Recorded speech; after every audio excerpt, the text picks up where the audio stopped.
The music that you have just listened to is the national anthem of a state, an empire, that, in the parlance of New Orleans, ain't there no more.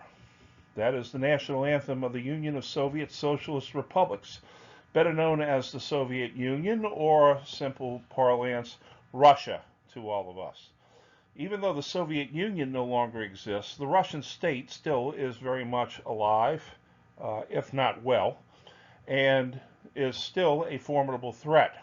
But we are going to be looking at this final lesson at what is known as the Cold War, in which the old imperialistic world comes to an end and a new imperialism comes about.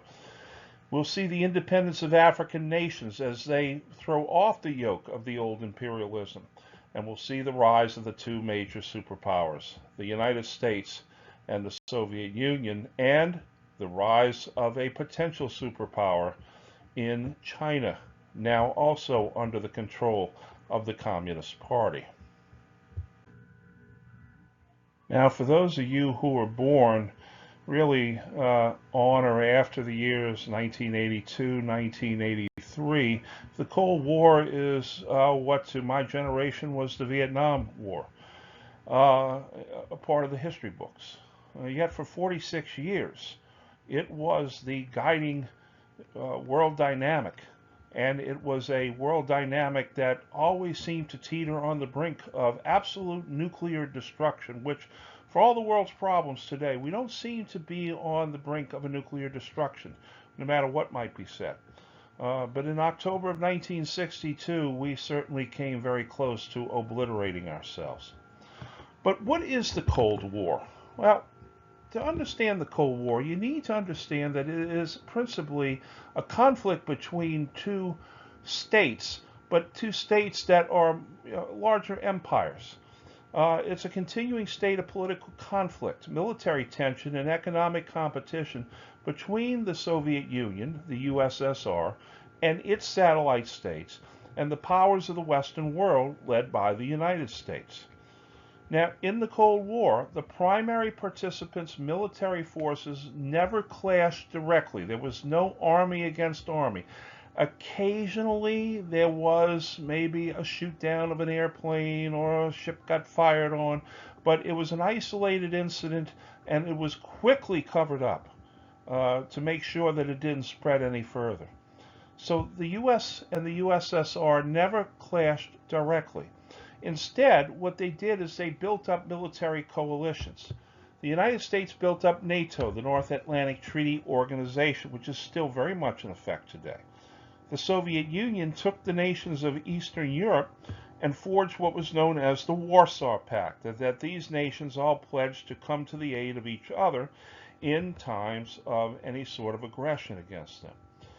And for this, they had strategic conventional force deployments, that is, tanks, artillery, air force, and of course infantry soldiers, mostly along the Iron Curtain, that is, going from Germany and through the Austro-Hungarian border all the way to the Adriatic Sea.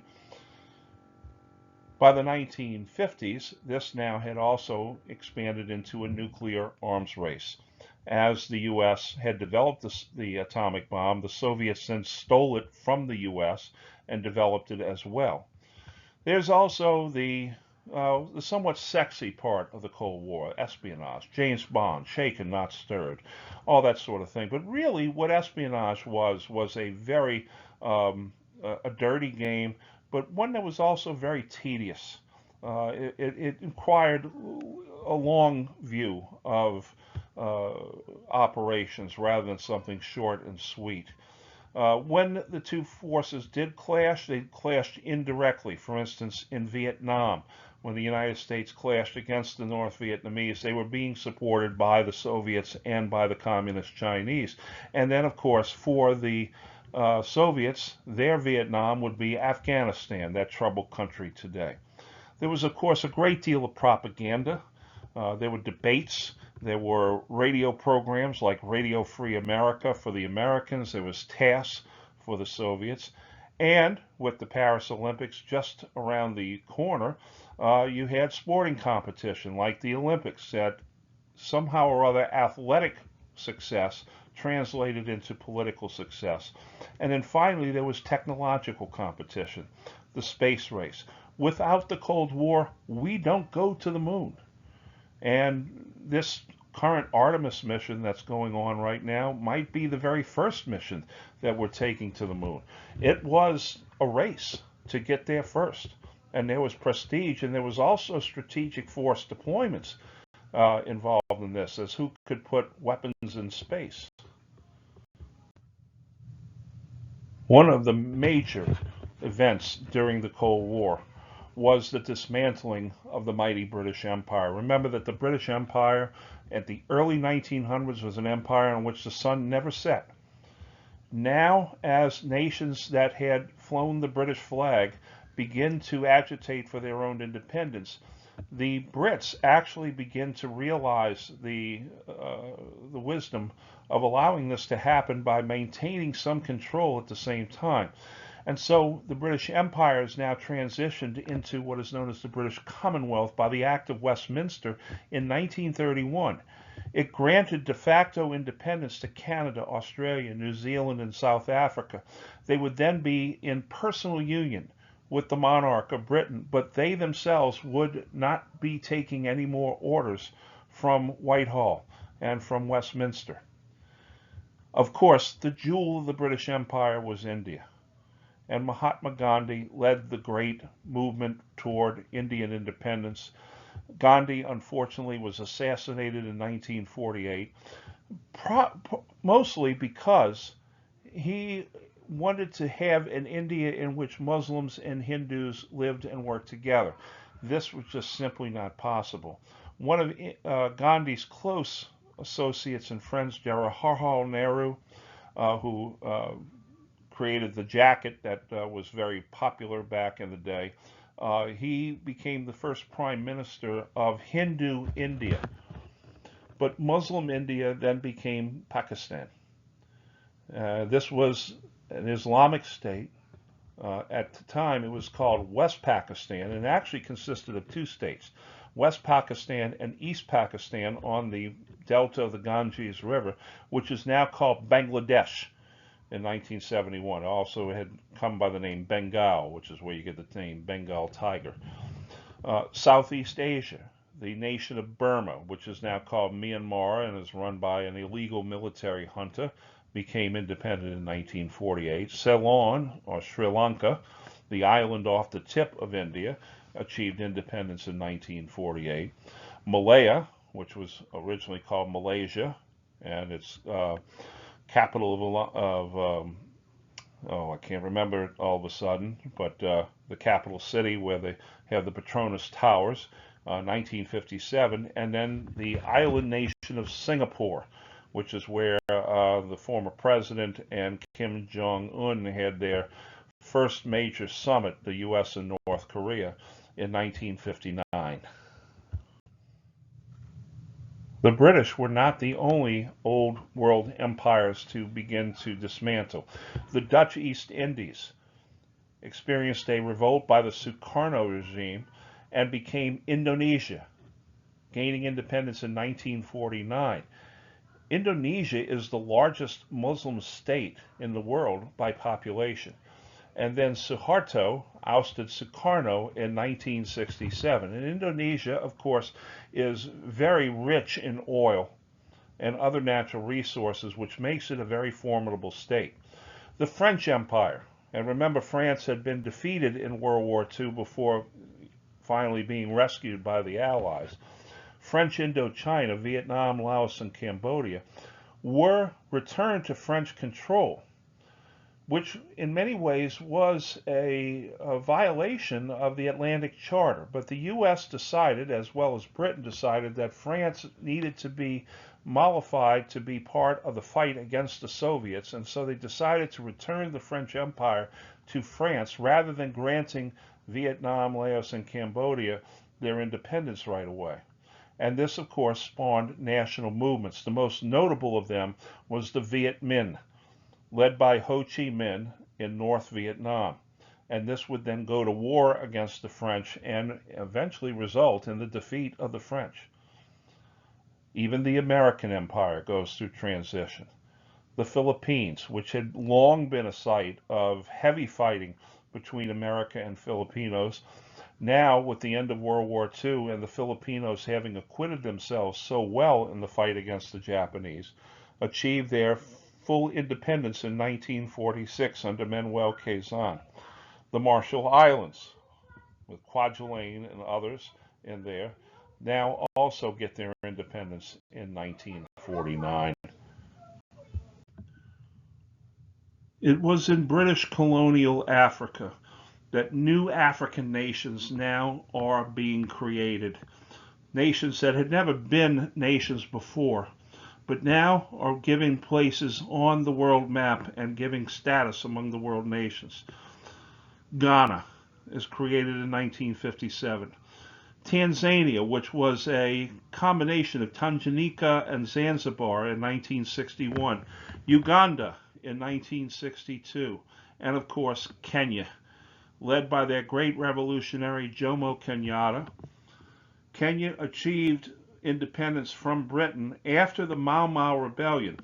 The Mau Mau army, which we really don't know the origin of the term Mau Mau, but the army of the Mau Maus were defeated by the British. But it cost the British so much money and caused such a great division for the brutality that eventually Kenya was admitted to the world of nations and given its independence.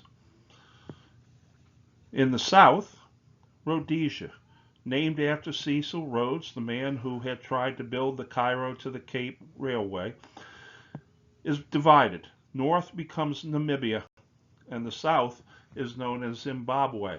And Zimbabwe is a very good example of a very peaceful transition of power. Even though there was some rebellion, by and large, Zimbabwe is a very good example of a mixed race African nation. Little tiny Belgium actually had one of the largest regions in the heart of Africa, the Belgian Congo, which achieved its independence after a great deal of fighting and a great deal of brutality by the Belgians, and became known as Zaire. Now it is called the Republic of the Congo in 1960. Zaire, or the Belgian Congo, or the Republic of the Congo, is strong in natural resources. Unfortunately, it has been very weak in government over the years, as many international corporations seek to gain influence, as well as international governments like the Chinese. The earliest of all the colonists of the world were the Portuguese, and the Portuguese possessions of Angola and Mozambique were given their independence in 1975. And Angola was an area in which you had a proxy war between NATO and the Warsaw Pact, especially for Cuban soldiers who were representing the Warsaw Pact in this struggle. For many of these imperial possessions, these were considered indeed colonies.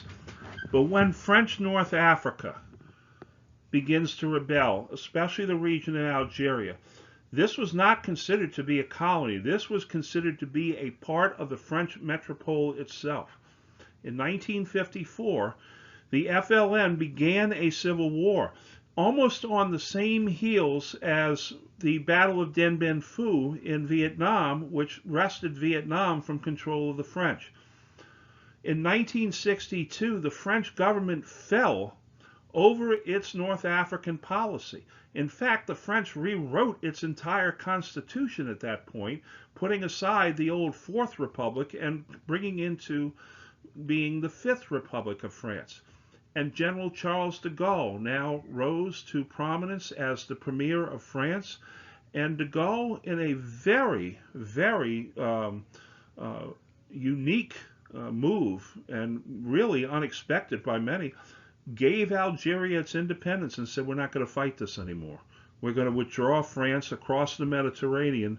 And this, of course, led to many plots against de Gaulle. It actually got made into a movie at one point called The Jackal. Great movie to watch at some point or other.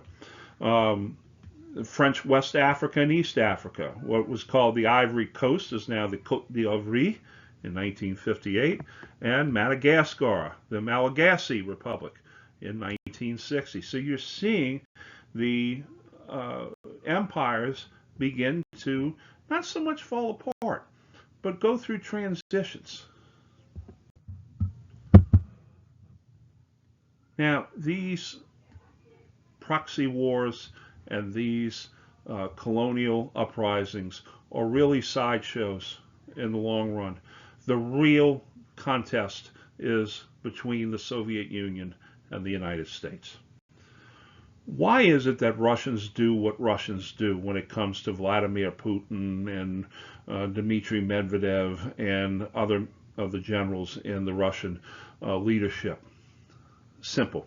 If you were to take the skull off the top of the collective Russian consciousness, the chief fear of any Russian, especially that of Joseph Stalin and any of the Russian leaders, would be another German-led invasion from the West. Remember that twice in the 20th century, German soldiers went far east into Russia, and the second time, they damn near destroyed Western Russia and burnt it to a cinder. What were the Russians up to? What were the Soviets up to? To establish a buffer zone of Soviet-friendly states that would absorb any blow that would come from a rejuvenated Germany. To this end, a strong border was established by the Soviets, which Churchill, as you well know by now, called the Iron Curtain. From Stettin on the Baltic to Trieste on the Adriatic, an Iron Curtain has descended upon Europe. That's how Churchill would have described it. This is the division of Western Europe from Eastern Europe. The Americans miscalculated the Soviets. They believed that Stalin was an expansionist, that he wanted to take over the world. He really did not want to take over the world. He just wanted to take over enough of the world that he and his gangster government would be kept safe. The Soviets were much more about defense and consolidation. And of course, you see the ultimate symbol of the Iron Curtain, the Berlin Wall, that separated West Berlin from East Berlin, that was built not in 1945, but in 1961.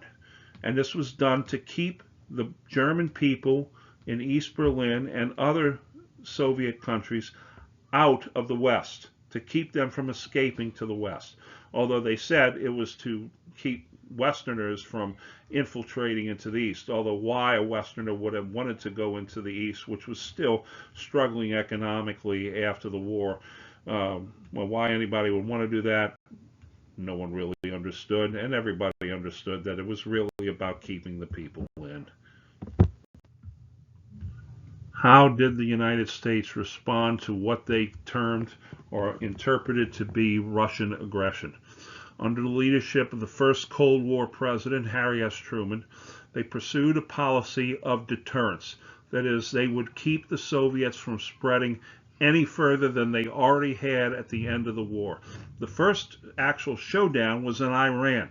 Iran, which had a position on the Persian Gulf, a warm water port, another thing that the Soviets very desperately needed, tried to move into Iran, and the U.S. said no. We're going to hold you off here. They would try it again in Greece. They would try it against Turkey.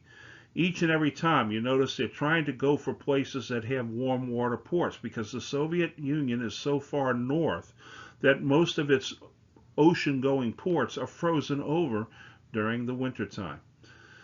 Now George F. Kennan, a deputy ambassador in Moscow, sends a long telegram to Washington and advocates the policy which we come to know as containment. Soviet communism would have to be contained within the borders it already occupied. And this would mean an end to U.S. isolationism, just exactly what Churchill said that the U.S. had to do. Could not go back into isolationism. It had to engage the world, and it would prevent Soviet expansion. But saying that and actually accomplishing that is something totally different. And remember, that at the end of World War II, the Soviets actually seemed to be offering a better plan for economic recovery than the United States did. And many felt that some of these Western nations that had been under U.S. and British occupation at the end of the war might lean toward the Soviets. Into this steps two men, Dean Acheson, the Deputy Secretary of State, and the U.S. Secretary of State, George Catlett Marshall. They come up with a plan called the European Recovery Plan, which we call the Marshall Plan.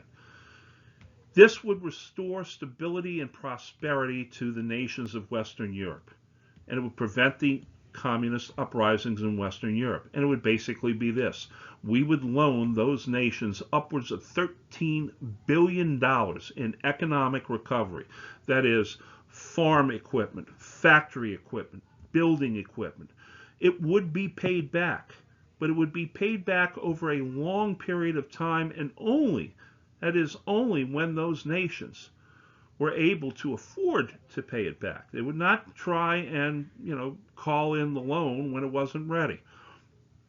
Now the Soviets said, okay, well, here's our plan. It was proposed by Vyacheslav Molotov, who had been the Soviet foreign minister who had signed the non-aggression pact with Germany prior to World War II, and after whom the cocktail was named. This is what we're going to do, say the Soviets. They expelled all non-communists from the Soviet sphere. So all the governments in Eastern Europe that shared power with the communists, now the communists were the only ones in power. And there would be a coup in non-communist nations like Czechoslovakia in 1948. Now the U.S. responds. This is a very tit-for-tat. This is a sort of a one-upsmanship. The United States creates, out of the three zones of occupation of Britain, France, and the United States, the Federal Republic of Germany, which is called West Germany. Now remember, that is the number one thing that the Russians are absolutely afraid of, pathologically afraid of, a resurgent Germany. And so the Soviets now respond by blockading the entire city of Berlin. The nations in red are the Soviet Union and its communist satellites, East Germany, Poland, Czechoslovakia, Hungary, Romania, Bulgaria. You'll notice that Yugoslavia is neither blue nor red. It is a communist nation under the leadership of Josip Broz Tito. But as I explained in an earlier lesson, Yugoslavia was not occupied by Soviet troops. And so it often went its own way and was more westward leaning in its outlook than the more seclusive eastern countries. The nations in blue are the nations of NATO, that is the western side. You notice that Ireland is considered a neutral nation, a friendly neutral. Switzerland, which is an absolute neutral nation. Austria, which is a western friendly neutral nation. That is George F. Kennan, the Deputy Ambassador to Moscow, the architect of containment. He was a wonk, Harvard educated. He was given to writing very long, almost tedious memos, but it is he who designed the policy of the United States during the Cold War to contain Soviet communism. He died in the early 2000s at about the age of 105, and he was sharp as a tack and still giving advice and writing long memos to the very end. You see there in the upper left, George Catlett Marshall, probably the finest soldier ever in the history of the United States military, at least one of the top 5.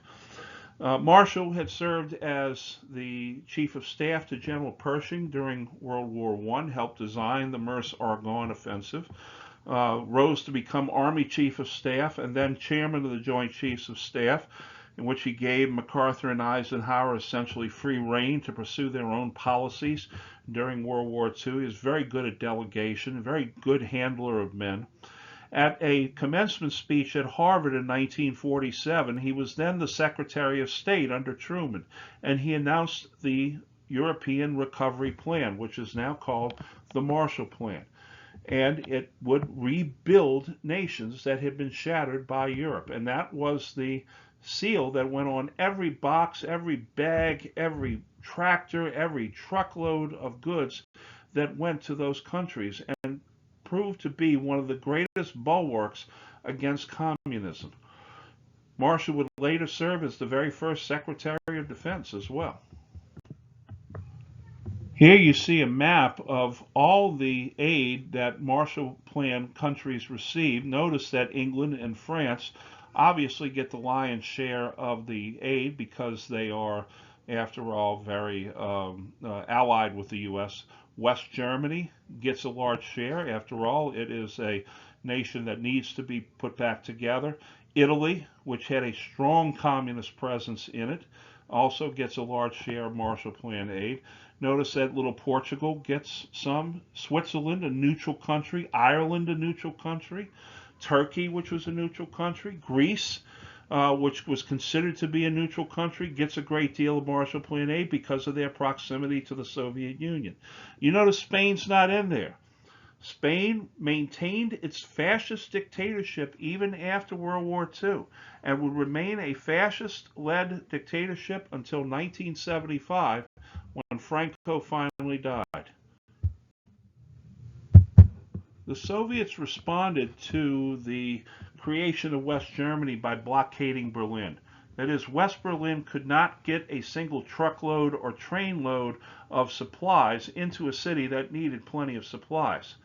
And so what we did is we took the 3 airfields in West Berlin, each one run by the French, British, and Americans respectively, and flew in from 1948 to 1949 4,000 tons of goods per day. 200,000 flights to those 3 airports and 13 million tons of food, in addition, medicines, dry goods, and so forth. The blockade and airlift actually eased congressional opposition to the Marshall Plan, because many people said, well, you know, we're just throwing good money after bad and all that kind of hoo-ha, but instead we were actually reinforcing the fight against communism. You see in the upper right-hand corner a plane coming in for landing, and you see the children on top of the little mound watching the plane coming in. Those children are actually in East Berlin. And many of the pilots, on seeing those children, began to throw Hershey bars and other candies out of the planes to them.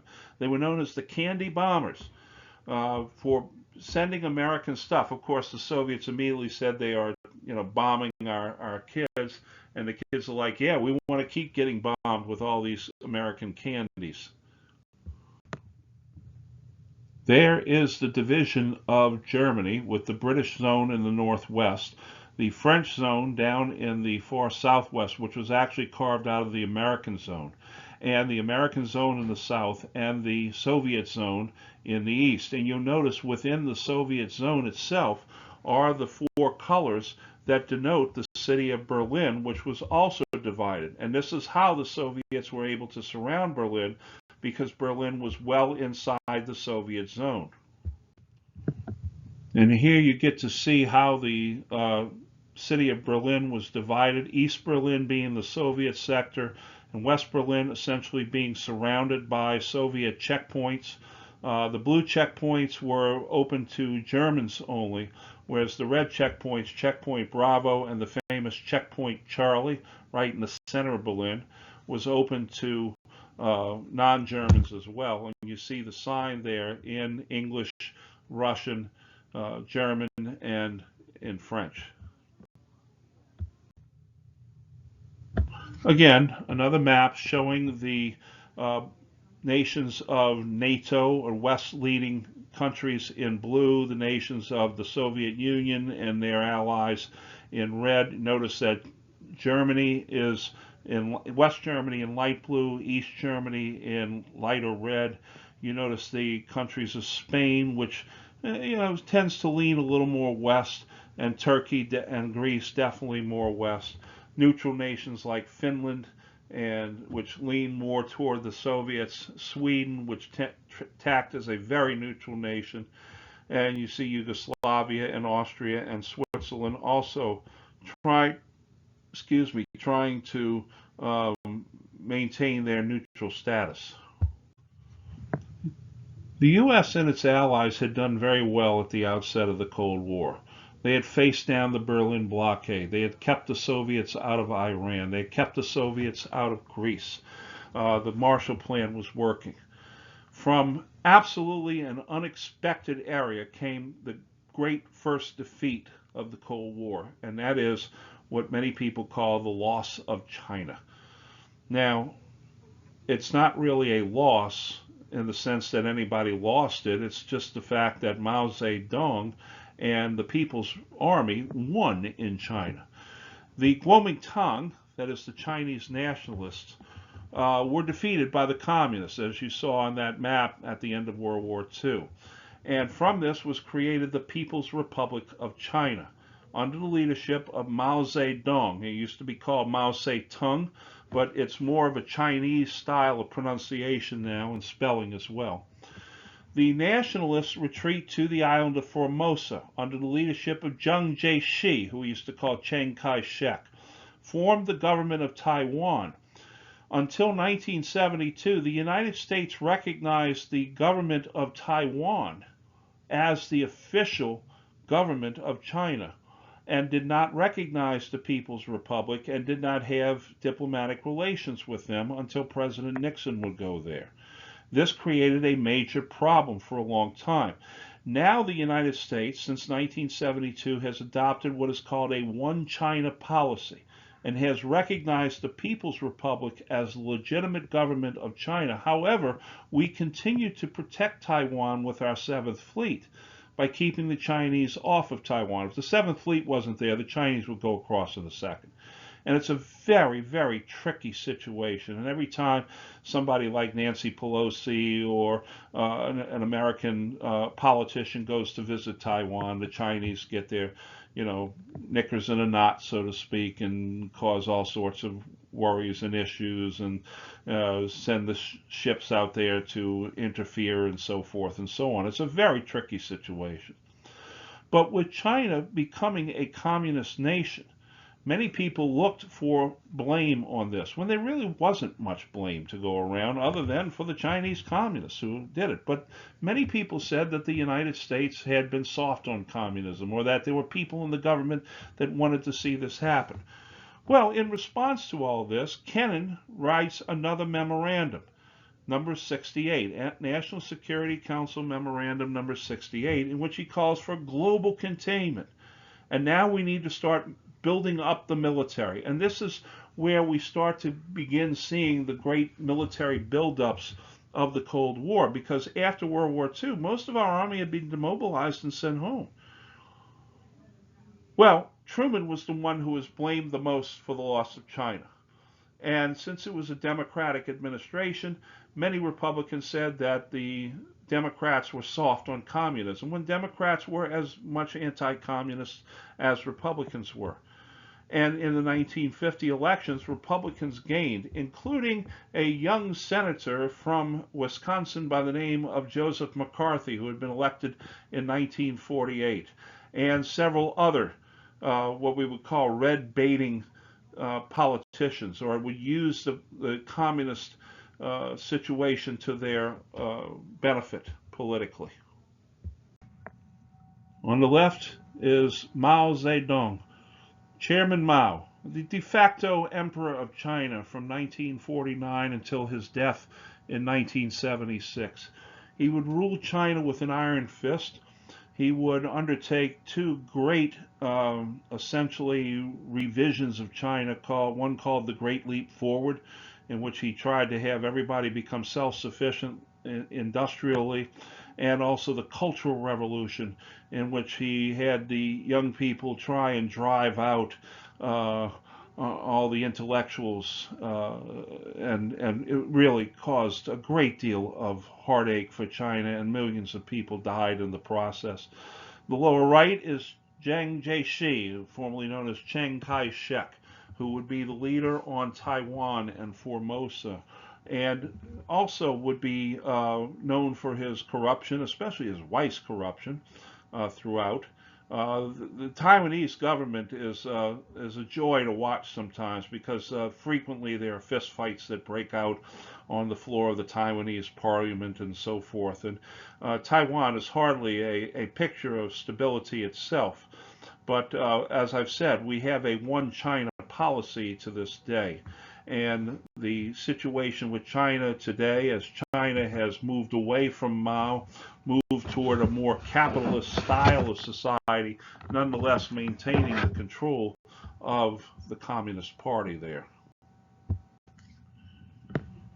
Ladies and gentlemen, this brings the course in History 1002 to a rather quick conclusion, in my opinion. There is so much more that we could cover and should cover.